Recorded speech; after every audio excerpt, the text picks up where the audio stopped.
Est avec nous, vous êtes psychanalyste, psychothérapeute, directeur de l'Institut français de psychanalyse active et nous évoquons justement la sexualité dans le couple. Bonjour Pamela. Bonjour Brigitte, bonjour Pascal. Bonjour Pamela. Donc, vous êtes d'accord avec nous, hein, c'est essentiel la sexualité dans un couple. Hein. Tout à fait. En fait, moi j'ai eu deux expériences avec mon conjoint, enfin mon ex-conjoint, dont j'étais obligée en fait d'aller chercher des câlins, d'aller le chercher pour avoir des rapports sexuels. Et c'était tout le temps fatigant. C'était devoir aller vers l'autre pour des choses qui pour moi étaient naturelles. C'était compliqué.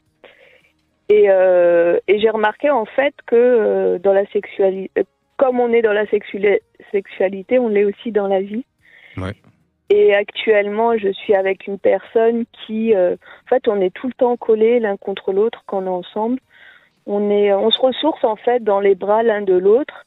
Et la sexualité pour nous est quelque chose de très important. On est très épanouis et c'est génial. Mais tout ça, ça s'entretient évidemment. Oui, bien sûr. Mais alors, celui d'avant, puisque c'est un peu plus le sujet, puisque là, visiblement, tout va bien, quand vous l'avez rencontré, il était déjà comme ça ou c'est avec le temps qu'il s'est retiré un peu du désir? Non, il l'a toujours été, en fait. Mais vous pensiez, comme beaucoup, que ça allait s'arranger?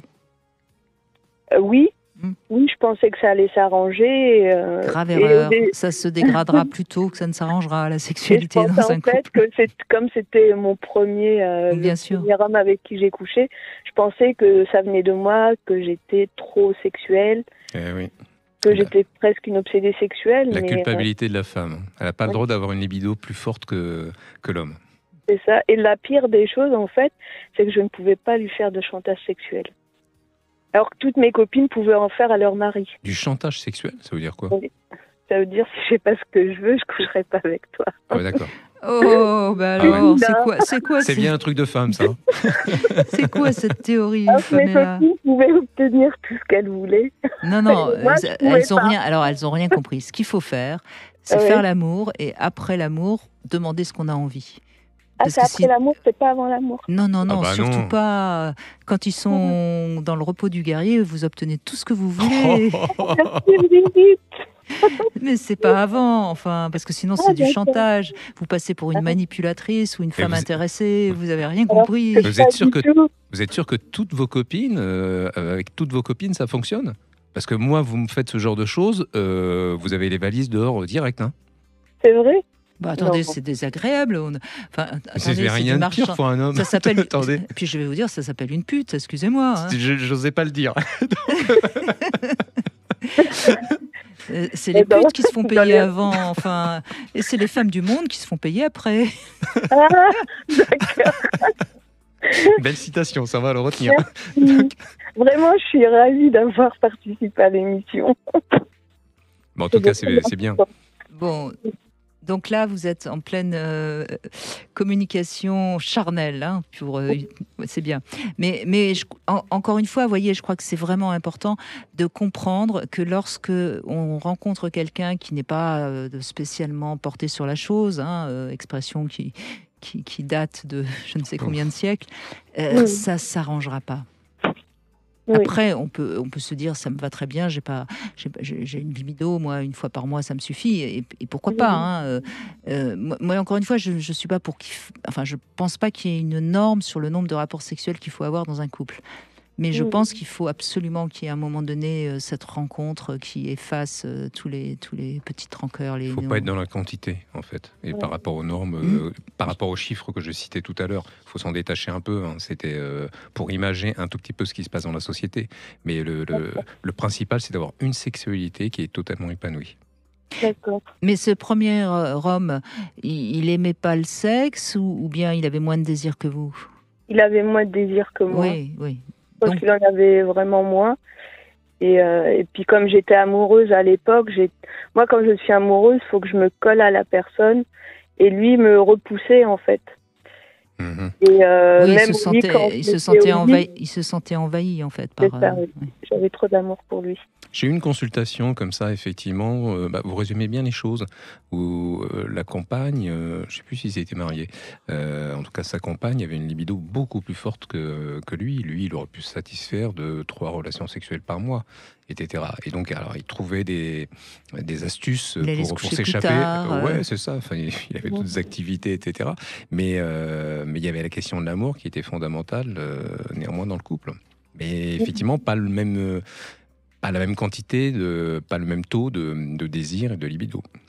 Oui. Et la manière d'aimer, je pense aussi qu'elle est différente selon chaque personne. Oui, tout à Oui, fait. oui, vous avez raison. Il y a des personnes, et c'est peut-être votre cas, quand elles aiment, elles ont besoin de faire l'amour. Je dis Dans bien l'amour, besoin. Oui, oui, il y a oui, quelque il y chose a un vrai besoin, oui, oui. C'est pulsionnel. Il y a une sorte de débordement de la libido qui fait qu'elle a besoin, enfin, qui a besoin d'une sexualité pour calmer l'organisme. Bah, c'est le corps à corps, c'est ce que vous exprimiez tout à l'heure, c'est-à-dire que vous êtes collés l'un à l'autre dès que vous le pouvez. Oui. Mais en fait, Vous n'êtes mon pas dans la nouveau rue quand même. compagnon, nous vivons pas ensemble, donc Ah, quand on se voit, c'est vrai qu'on est collés l'un contre l'autre. Et d'ailleurs, j'ai une question, j'en profite si vous me le permettez. mais bien sûr. En fait, parfois on passe une semaine ensemble et parfois j'ai pas forcément envie de faire l'amour avec lui, mais je sais que si je lui dis chérie, ce soir j'ai pas trop envie, j'ai peur que ça le vexe, donc je lui dis pas, mais j'aimerais savoir comment exprimer ça à un homme sans qu'il se sente atteint dans sa virilité. Et, Il ne sera pas forcément atteint dans sa virilité, mais vous lui dites demain matin. Oui, je suis assez d'accord avec ce que vient de dire Pascal. Très ouais, souvent, on peut dire, écoute, si tu veux, on fera l'amour demain. Je pense que ce sera, je me sentirai Ce sera mieux, ce sera voilà, meilleur. ce sera mieux. Ça, c'est une belle manière de le faire patienter. d'accord. Et puis sinon, il y a aussi d'autres façons de le dire. Il y a la façon de dire, écoute, je suis fatiguée, j'ai juste envie de me coller Voilà. à toi. Et puis voilà, je crois qu'il faut vraiment ne pas oublier, en effet, que la sexualité, ça doit être un moment de qualité. Et c'est... Et tout dépend de ce que vous entendez par sexualité, parce que il y a des jeux sexuels également. Si vous parlez là de pénétration, vous n'avez pas envie, vous pouvez très bien lui dire, écoute, si tu as envie de te masturber sur moi, ce genre de choses, te masturber Bien à côté sûr. de moi, bah écoute, ça, de toute façon, ça va pas prendre 1 heure, enfin, j'imagine. Donc ça peut être ça aussi comme solution, hein. Ça peut être excitant dans un couple. Ouais. En fait, par exemple, on va le faire plusieurs fois dans la journée. Ouais. Et c'est avec plaisir. Ouais. Mais parfois, je vais le soir, je suis souvent fatiguée et j'ai juste Ouais. envie de dire. Moi, je trouve qu'à ce moment-là, il faut peut-être se servir aussi de l'humour. Il faut lui dire, je suis désolée, mais ma petite foufoune ou je ne sais quoi, là, je crois qu'elle a besoin de repos. Voilà. Elle a tiré le rideau. Vous voyez. D'accord, oui. Et là, à ce moment-là, ça devient drôle entre vous, et puis ça passera tout seul. Oui. De toute façon, votre sexualité, elle n'est pas morte, donc vous n'êtes pas en danger par rapport à ça. Très bien, c'est juste que. Donc. Oui, vous voulez Des des petits fois. conseils. Mais à mon avis, lui aussi, s'il a fait 3 fois l'amour dans la journée, son petit bout, il est fatigué aussi. Non, ça dépend. Wow. En Prétentieux. fait, Oui, Pamela, allez-y. c'est pas la même personnalité. Moi, j'ai beaucoup de tolérance. Enfin, j'imagine que j'ai beaucoup de tolérance. Et lui, il va le prendre directement pour lui par rapport à l'être qu'il est et pas. Il va se vexer en fait en pensant que c'est un rejet de ma part. C'est ce que j'imagine. Hein. C'est Je peut-être crois pas que c'est ce que vous imaginez. Vous avez Oui. suffisamment de rapports sexuels pour pas qu'il soit inquiet que Oui. vous soyez un peu fatigué. Et puis, D'accord.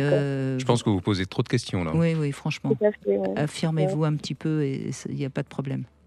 Très bien, merci beaucoup. C'est pour nous. cette- Amusez-vous bien surtout. Merci, Ah Pamela. oui. Allez, au revoir. Merci, au revoir. On fait une petite pause et on va retrouver notre Flore chérie qui va nous dire pourquoi les femmes gémissent au lit.